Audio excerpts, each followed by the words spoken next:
We all know that mobile experience is really important, and most users access the site via mobile.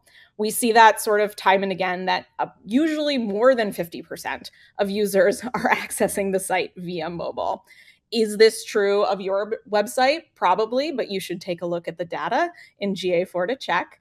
But what is sort of ubiquitous is this hamburger mobile navigation. So what we should be asking ourselves is, are those mobile users able to navigate our site? Is this hamburger working? And we can answer that question by tracking interactions with the mobile navigation with a tag in Google Tag Manager. So what it might look like to track opening this hamburger is an event tag where we track the people who expand the mobile nav, and we send some additional information that this is the global nav to GA4. And that way we can know, without making any assumptions, what percentage of users actually use this navigation.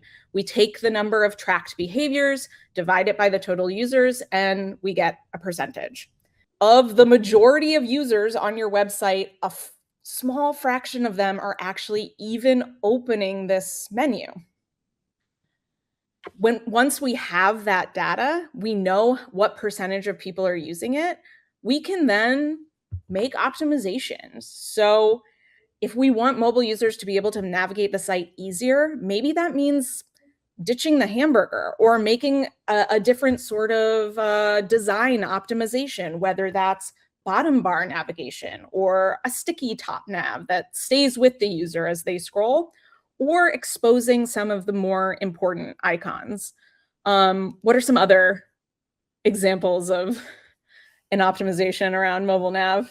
Well, I think making sure that you have like the important links on the page, so within the body, but I think like you said, like we see lots of icons a lot of times on the top. So being very intentional and saying, we want to make sure that you know that you can navigate at least to one thing. And you can see over here for the moment, they have tickets at the top. So they clearly prioritize that and expose that. I just find this poll so fascinating, and seeing the results all over the place, and reinforces the importance of data and analysis and letting go of assumptions and really being user-centric. We're gonna not make assumptions. We're gonna see what user behavior actually is.